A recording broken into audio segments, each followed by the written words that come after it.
նախ սկսենք երեք Նիկոլ Փաշինյան եւ վերջին շրջանում նաեւ իշխանության տեսակետներ այն մասին Ռուսաստանի ցնցող հայտարարությունների հետ կապված ԵԱՏՄ թե ԵՄ իշխանությունն ասում է ընդդիմություններ ձեռքերը տաքացնում այդ թեմայի վրա եւ իրենք են թեման ուռճացնում մեր հարաբերությունները շատ լավ են եւ նրանք ովքեր խոսում են այդ հայ-ռուսական հարաբերություններում խնդիրների մասին երեք խորհրդարանում ասում էր ինոագենտ է Փաշինյանն էր ասում հիմա ի վերջո ով է ԵԱՏՄ-ի հետ կապված խնդիրներ ստեղծել, ինչու է ընդդիմությանը մեղադրում Փաշինյանը, երբ Պուտինը նրա հետ հանդիպման, Փաշինյանի հետ հանդիպման էր խոսում վերջնագրերի լեզվով։ Գիտեք, նորից ունենք մի տրամաբանություն, որը կարծում եմ այս անգամ դժվար թե աշխատի, հերթական անգամ փորձ է անում այս իշխանությունը իր աթոռը պահելու համար, մանևրել, այսպես ասած, երբ որ պետքա դառնում են արևմտամետ, երբ որ պետքա դառնում են խիստ ռուսամետ, բայց խնդիրը իրենց մնում են նույնը, այնպես անեն, որ բոլոր դաշտերում համարվեն իրենք ամենալավագույնը եւ բոլորի կողմից ընդունվածը։ Բայց անցած ճանապարհ կա, չէ՞, կատարված գործողություններ կան, կոնկրետ քայլեր կան, որոնք հստակ ցույց են տալիս, որ անհամատեղելի են իրենց հայտարարությունները, իրանց գործերի եւ արածների հետ կապված։ Եվ իրենք այնքան են արդեն հեռացրել իրարից մեր, այսպես ասած, հարաբերությունների իմաստով վեկտորները դեպի Ռուսաստան եւ դեպի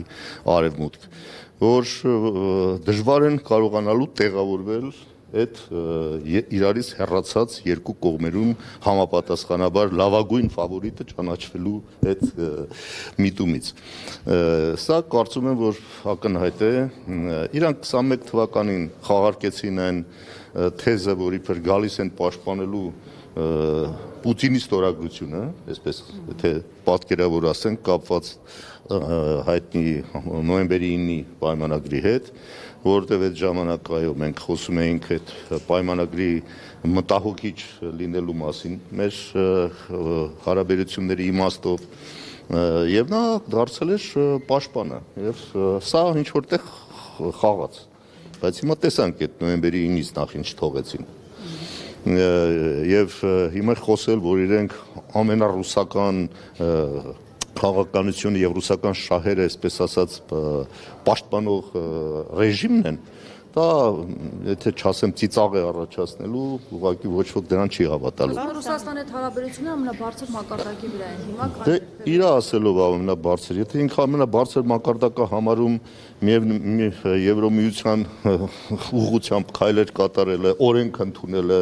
բայց անհամատեղելիությունը հանթատ իրան ասում են, որ Եվրոմիությունը ԵԱՏՄ-ն անհամատեղելի է, հիմա պարզվում է ինքը ԵԱՏՄ-ի հիմնական գլխավոր ջատագովն է եղել, մենք ենք եղել դրա դեմ խոսացողը, այսինքն հասկանում եք, այդ բոլոր հայտարարությունները դրա մասին հակառակն են ասել մինչև հիմա։ Մինչև հիմա համատեղել եք, ինչ կխանգարի, էլի կհամատեղեն, քանի կարող են Համատեղման քաղաքականությունը պետք է իրականացնել, այո, մենք են գլխից էլ ասել ենք եւ-ի քաղաքականությունը պետք է իրականացնել, ոչ թե կամ-կամի։ Իրանք մտել են կամ-կամի քաղաքականության մեջ եւ սա միայն հայտարարություններով, խոսքերով լղոզել հնարավոր չի լինելու։ Իսկ ընդդիմությունը ինչ քաղաքականության մեջ է, ինչու հարց ու պատասխանին չեք մասնակցում, երեք էլ Նիկոլ Փաշինյանն ասում է, ըստ էության արդեն վերջերը հավաքի գնացել են։ Գիտեք, նույն այդ խոսքի մեջ դուք չեք տեսնում աննորմալություն։ Մենք ունեցել ենք երբևէ մի վարչապետ, որ այսքան փողոցային բառապաշարով ընդհանրապես խոսի։ Բայց փողոցային բառապաշարը անընդհատ գալ լսելը, ասում է իրեն հարգող մարդ իսկապես այս փողոցային միջավայրում չի ուզում գտնվի։ Ոչ ոք չի ուզում այս փողոցային։ Դե նաև դրա համար, այո, բայց փողոցային միջավայրը լավ ինչքան կարելի է։ Դե 5 տարի է զզվել ենք էլի։ Զզվել ենք էլի բարես դե դնում ենք էլի, բա ինչ ենք անում։ Հեսա գնում ենք մանդատները վայր ենք դնում էլի։ Վերջերը հավաքելու տրամաբանության մեջ եք դրա համար չեք գալիս ասում եք։ Բա ինչ անենք, ինչու պետք է թողենք այս իշխանությունները տան կործանման այս երկիրը։ Պետք է առաջադրեն, բայց չի անեն։ Հաջողվի ընդդիմությանը նորից իշխանության գալ եւ Նիկոլ Փաշինյանը Երկիրը կկործանվի, ազգային ժողովը բան եմ հարցնում, չեք հավաքել։ Նորից վերցնելու են մանդատներ, ընդդիմադիրները գալու են նորից Նիկոլ Փաշինյանի ընդդիմություն, նորից 4 տարի հետո ասեն զզվեցինք։ Դե ժամանակը գգակ խոսենք, ես հիմա դրա մասին չեմ կարող ասել, բայց իմ կարծիքով այդ առանձին հարց է, Այդտեղ եթե այս իշխանությունները իսկապես հաջող են, մենք կունենանք ոչ թե խորհրդարանական ընտրությունների արդյունքում ձևավորված ազգային ժողով, այլ միլի մեջլիս։ Հիմա այդ միլի մեջլիսում թող որոշեն, եթե իսկապես դառնում է այնպեսին, որ սա միլի մեջլիս է, աշխատել իմաստ ունի, թե չունի։ Սա կորոշեն ընտրություններից հետո։ Այսինքն գնանք կախվենք, հա, որպեսզի ընդհանրապես չափրենք, որ բոլորի բավարար է։ Դե եք ասում, դուք ձեր ասածը դա է։ Իսկ ով ասում չենք աշխատում, դա չենք անում։ Միլի մեջլիսում, ես ասում եմ միլի մեջլիսում աշխատել անիմաստ է դառնում, բայց թե հա թող չեն կմտածեն, մտնեն թե չմտնեն, դե ես էլ եմ ասում էլի, կգա այդ ընտրության ժամանակը եւ կորոշեն, մտնեն միլի մեջլիս թե չմտնեն։ Ցուցակում ձեր չլինելու պատճառը որն է։ Չէ, նախ գլխավոր պատճառն է, որ կուսակցության ներկայացուցիչն եմ ես, եւ կուսակցության ներկայացուցիչը այնքան ծանրաբեռնվածություն ունի, որ արդեն ես դժվարանում եմ համատեղել եւ իսկապես պրոբլեմատիկ է դա։ Մեր կուսակցությունը սովորական կուսակցություն չի, համաշխարհային կառույց ունենք 30-ից ավել երկրներում ներկայացում, իսկ բյուրոյի ներկայացուցիչը ըստ էության այդ ամբողջ կառույցի ղեկավարումը պետք է համակարգի, հա? Ինչը։ Նոր է դարել ծառայական։ Բաբանո ներկայացուցիչ նոր եմ դառել էլի։ Ես պարոն Ռուստամյան ուզում եմ երկու հարց տալ։ Նիկոլ Փաշինյանը հայտարարում է, որ հայ-ռուսական հարաբերությունների հետ կապված, ԵԱՏՄ-ի հետ կապված խնդիրների մասին ընդդիմություն է եւ ընդդիմադիր շրջանակները փուչիկ են փչել եւ ամեն ինչ հրաշալի է։ Այդուք ինչ փաստարկներով կհակադարձեք, որ իսկապես կա խնդիր հայ-ռուսական հարաբերություններում։ Ես նոր դրան պատասխանեցի, դուք մի քիչ ուշ եկաք, այդ հարցին պատասխանեցի, շատ հստակ է դա։ Մենք նորից ենք կրկնում, որ պետք էր գնալ եւ քաղաքականությամբ։ Այն ինչ որ կատարվել է կամ մի տրամաբանություն է եւ հստակ քայլերը դա են ցույց տալիս, այն բոլոր հայտարարությունները հակառուսական տրամաբանությամբ։ Ես չեմ տեսել մի անգամ այդ դանակը հասել է ոսկորին, որ հանդիպմանը ուղիղ հրապարակային ժուրնալիստների ներկայությամբ այդքան բաց տեքստով բացատրվի մեր իշխանություններին, թե ինչ է նշանակում Ռուսաստանի հետ կապերի վատթարացումը։ Եվ եթե դա այդպես չի, այդ խոսույթը ինչու առաջացավ, այդ հաստատումները նախագահի մակարդակով Ռուսաստանի Դաշնության ինչի հրապարակային արվեցին, այդ բոլոր հարցերը իսկապես օրակարգի վրա առաջացել են այս իշխանությունների պատճառով, չէ՞։ Բայց իրենք կարծում են այդ ամեն ինչը կարող Իրենք եկել են ժողովրդի աչքին թոս փչելու, սա է հարցը, գիտեք ինչ, շատ բարձ բան կա։ Իրենք մինչև հիմա բոլոր տեղերում մենակ այդքանը բավարար է, չէ՞, հասկանալու համար, թե սրանք ինչ քաղաքականություն են վարել։ Բոլոր տեղերում ընդդիմությանը ներկայացրել են եւ ներկայացնում են որպես Ռուսաստանի ագենտներ։ Մենք Կրեմլի ագենտ ենք դիտվում։ Եվ այն բոլոր մարդիկ, ովքեր այսօր ոտնձգություններ են իրականացնում նրանց իրավունքների հանդեպ, մարդու իրավունքների պաշտպան հանդիսացող եվրոպական կառույցները աչքը փակում են մի բարձ պատճառով դրա դիմաց, որովհետև համարում են, որ ռուսական ագենտների նկատմամբ է դա կատարվում։ Այսինքն պաշտպանվում են մարդու իրավունքները մենակ յուրայինների։ Իսկ եթե դու օտար ես, իրանց քաղաքականությունը չես ընդունում, այդ ժամանակ դու դառնում ես, այո, անպաշտպանված, չպաշտպանված։ Եվ սա օգտագործել են այս իշխանությունները։ Նույնը կիրառել են նաև եկեղեցու նկատմամբ, չէ՞։ Հայտարարում են, որ եկեղեցին KGB-ի ագենտներ են։ Այսինքն սրանով այն բոլոր պրակտիկան, որ գոյություն ունի նույն Եվրոպայի խորհրդում, կրոնական կազմակերպությունների ինքնավարության եւ այլի հետ կապված նախադեպեր կան, ընդունված վճիռներ կան մարդու իրավունքների եվրոպական դատարանում։ Այդ նախադեպերն անգամ չեն կիրառվում Հայաստանի պարագային։ Ինչու՞, որովհետև նրանք թեթև ձեռքով սրանց համարվել է, որ սրանք Կրեմլի ագենտներ են։ Եվ նրանք էլ այսօր պատերազմի մեջ են Ռուսաստանի հետ։ Հասկանում եք, ասում պատերազմում ինչպես պատերազմում, ալագեղ կոմալագեղ։ Հիմա իրանք էլ այդ պատերազմի տրամաբանությամբ ինչու՞ պիտի պաշտպանեն ինչ-որ մեկի մարդու իրավունքները, երբ որ այդ մարդը իր հակառակ ճամբարում է գործում, իրենց դեմ է գործում, ըստ սրանց ներկայացրած։ Էս է իրականությունը։ Նիկոլ Փաշինյանը քիչ առաջ ամբիոնից մի հայտարարություն հնչեցրեց նոր սահմանադրության ընդունման հետ դա կապեց եւ ասաց, որ Հայաստանում արդարադատության որակը խայտառակություն է 8 տարի ղեկավարելուց հետո ինքը պնդում է, որ Հայաստանում խայտառակ է արդարադատության որակը եւ վիրահատական միջամտություններով երկրում պետք է արդարադատություն հաստատել եւ արդարադատության հաստատման համար անհրաժեշտ է նաեւ նոր սահմանադրություն ընդունվի։ Այ դուք սա ինչպես կգնահատեք, ինչու կապեց արդարադատություն հաստատումը։ Իսկ սահմանադրության մեջ գրված է այն ինչ որ այսօր իրականացվում է դատարական համակարգի նկատմամբ։ Այսինքն սահմանադրությունն է մեղավոր, որ այսօր դատավորները կատարում են քաղաքական պատվերներ։ Այդ են ինչ որ ինքն ասում է, այդ են նրանց մասին է ասում, որոնք որ մինչև հիմա իրանց խղճով եւ օրենքներով առաջնորդվելով մեկ նորմալ վճիռներ են կայացնում։ Ինքը դա էլ է ուզում վերացնել։ Մենք իր բարեփոխումների արդյունքները տեսել ենք, չէ՞։ Այդ վետինգը, մետինգը, որ սկսեցին, չէ՞, հիշում։ Ինչի բերեց։ Բերեց նրան, որ ամբողջական գրեթե 90%-անոց կոնտրոլ այսօր ունի գործադիր իշխանությունը դատական իշխանության նկատմամբ, սա ում համար պարզ չի։ Այսինքն մարդիկ են այսօր ձերբակալված նստած, որ ուղղակի խաղ բանտարկյալի այդ 5 չափանիշների մեջ տեղավորվող են։ Այսինքն օրինակ նույն Սամվել Կարապետյանը, նույն ինչ մասնող, մարդն ասում է թող գա, երկու բառ ասի, որ ես իմանամ ինքը ինտելեկտուալ անձնավորություն։ Երկու բառ ասես բռնեցիք այդ մարդուն։ Այսինքն բանը, հա, սադրում եք, որպեսզի մարդկանց բռնեք։ Պարոն Ռուստամյան, այսինքն դուք կարծում եք տարավերջ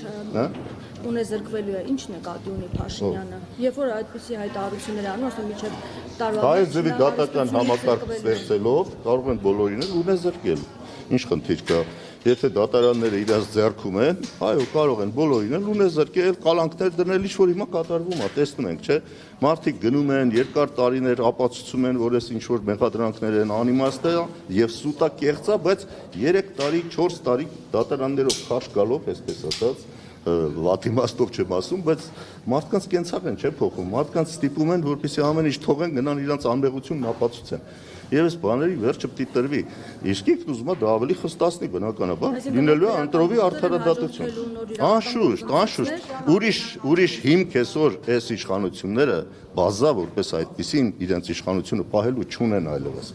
Իրենք ունեն մի հատ նեղ շրջանակ ԿՊ-ական եւ ունեն ոստիկանական համակարգ, որոնք ամբողջությամբ ռեպրեսիվ ապարատը կիրառելով պաշտպանում են այս իշխանություններին, ուրիշ բան տեղի չի ունենում։ Պարոն Ռուստամյան, իսկ որ այդ արդարադատության հաստատումը ինչպես ինքը ձևակերպեց, կապեց նոր սահմանադրության հետ, դա Սա նոր սահմանադրության փոփոխության պահանջը, ինչքան էլ ինքը փորձի դա տեղափոխել այլ դաշտ, գալիս է Բաքվից։ Սա հստակ է, եթե այդ մարդիկ էլ չեն ուզում այդ պարզ բանը տեսնեն, այդ արդեն ասում է իրանց խնդիրն է, բայց ում համար պարզ չի, որ ինչ Բաքվից ասվում է, սրանք դա կատարում են։ Այդ սահմանադրության փոփոխությունը ներքին պահանջ որպես այդպեսին գոյություն չունի։ Այդ սահմանադրական փոփոխությունը իբր թե մեր համակարգը ավելի բարեփոխելու որևէ նպատակ չի հետապնդում, որտեղ սահմանադրությունը չի կատարվում։ Սահմանադրությունը կատարվում է, որ մի հատ էլ ասենք սահմանադրությունն է մեղավոր։ Սահմանադրական կարգը այսօր ամբողջությամբ խախտված է։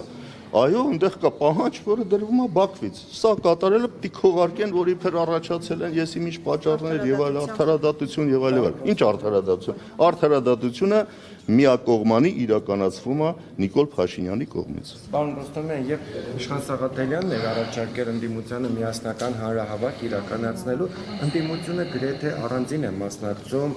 չհաշված որոշ փոքր կուսակցությունների միավորման, առանձին է մասնակցում ընտրություններին, եւ հետեւաբար միասնական հանրահավաք ինչ օրակարգով պետք է լինի։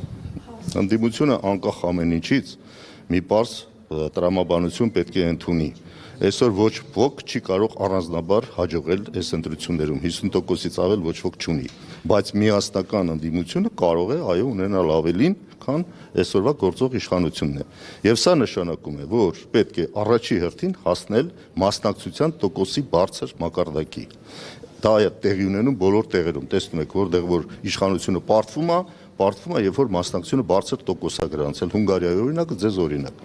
Այսինքն, այստեղ օրինակ, եթե 60% օրինակ, ինչպես որ Հունգարիայում եղավ, 60% մասնակցություն ունենա, այս իշխանությունները վերընտրվելու տարբերակ չունեն։ Բացառված է։ հանրության ընդդիմադիր Իմ համար գլխավոր մեծ շանս ընդդիմության ունենալու մասին է խոսքը։ Ընդդիմությունը պետք է աշխատի ընդհանուր ընդդիմության ձայները մեծացնելու ուղղությամբ։ Այդտեղ արանքում ով կոնկրետ ինչ տոկոս կունենա, ինձ այդքան հետաքրքիր չի։ Կարևորը որ բոլորը միասին ունենան ավելի շատ մանդատ, քան այսօրվա գործող իշխանությունն է, եւ դա հնարավոր է անել ջանքերը համադրելով։ Երկրորդ խնդիրը, որ գոյություն ունի, այո, վերահսկելու հաս գոյություն ունի այսօր ընտրական գործընթացներն ամբողջությամբ վերահսկելու խնդիր գոյություն ունի։ 2000-ից ավել տեղամաս կա, այդ տեղամասերում պետք է ամբողջական վերահսկողություն իրականացվի։ Եվ ոչ մի քաղաքական ուժ ամբողջական այդ բանը ծածկելու այսօր ընդդիմությունը հնարավորություն ունի ամեն տեղամասում 4 հոգի ունենալ։ Մենակ դա նշանակում է 8000 մարդ։ Մենակ դրա կողքին եթե գումարենք նաև անհրաժեշտ քանակ, որ պետք է աշխատեն որպես շտաբային կարգավիճակում, 15-20 հազար մարդ անհրաժեշտ, որպեսզի մոբիլիզացվի, որ այս ընտրությունները վերահսկվեն։ Իսկ դա անհրաժեշտ է վերահսկել, որտեղ այս իշխանությունները իրանց իշխանությունը պահելու համար ամեն ինչի գնալու են։ Իրանք կեղծիքներ էլ կանեն, ամեն ինչ էլ կանեն, ես չեմ կասկածում, որովհետև իրանց համար կյանքի մահու հարց է։ Փաթեթով այսօր գործեր են սպասվում այս իշխանություններին դատարաններում այո պահանջ այս հարցերը հետապնդելու համար։ Իրենք շատ լավ գիտեն դրա մասին։ Եվ ուրեմն իրանց այս աթոռը պահելը իսկապես կյանքի մահու հարց է եւ ամեն ինչ կանեն սրա համար։ Մի ճշտող հարց, պարոն Ռուստամյան, ես ճիշտ հասկացա, որ ձեր ֆրակցիան հենց Նիկոլ Փաշինյանի ելույթներն ու իր հետ հարցուպատասխանն է, որ չի ցանկանում մասնակցել։ Մյուս նախարարներ եւ այն հարցեր տալիս եք։ Այսինքն սա ընդհանուր բոյկոտ չի, այլ Նիկոլ Փաշինյանի հետ կոնկրետ։ Այո, գիտեք, նախ ոչ միայն հոգնել եք, զզվել ենք, ասում եմ այդ մթնոլորտից, իսկապես, որտեղ ես նորից եմ ասում, այս փողոցային հարաբերությունների այս խուլիգանական վակխանալիային ներկա լինելը ոչ մեկի համար հաճելի չի։ Իրեն հարգող մարդ իսկապես այդտեղ անելիք չունի։ Եվ փոխանակ սա դիտեն թե ինչ է կատարվում։ Նայեք, սա նաև նշանակում է դրա մասին, որ իրենք հոգեվարքի մեջ են։ Եթե լուրջ արգումենտներ ունեն, այդ լուրջ արգումենտներից խոսեն։ Բայց այսօր նայեք, ամեն օր լսում ենք փողոցային արտահայտություններ։ Լավ, սա ամոթ է, չէ՞, մենակ մենք չենք, չէ՞, սա նայում, այդ դուրսն էլ են, չէ՞, նայում, լավ, էս ինչ մակարդակ է։ Պարոն Ռուստամյան, ասում են, որ հիմա որ սկսի քարոզարշավը, դուք նկատն է նաև ձեր ֆրակցիան ընտրողներին ինչ է ասելու, ասելու է նորից մեզ մանդատ տվեք, որ գնանք, բայց խորհրդարան չգնանք աշխատանքի, անդադ այս էլ բանը։ Ոչ, մեզ մանդատ տվեք, միասին։ Ընտրողները մենք գիտենք դժգոհ են, որ դուք չեք եկել կամ չգիտեք։ Չէ, ոչ, այդ որ դուք ասում եք, դա այդպես չի։ Նախ նաև մեր ընտրողները նաև համարում են, որ այո, միակ կռիվ տվող է այսօր խորհրդարանում եղել այ վերջը մեր ֆրակցիան, այո, մեկը մասնակցել է, ընդդիմությունից մյուսը չի մասնակցել, բայց չեմ կարծում, որ սա անիմաստ է անցել, այո։ Ոչ, շատ բաներ, որոնք պետք էր բացահայտել, առավելագույնս դա կատարվել է, այս իշխանությունների, այսպես ասած, իրական դեմքը ցույց տալու համար դա կատարվել է, այսօր էլ կխոսեն։ Չեն պարտադիր չգնան հարցուպատասխանի։ Հեսա կսկսվի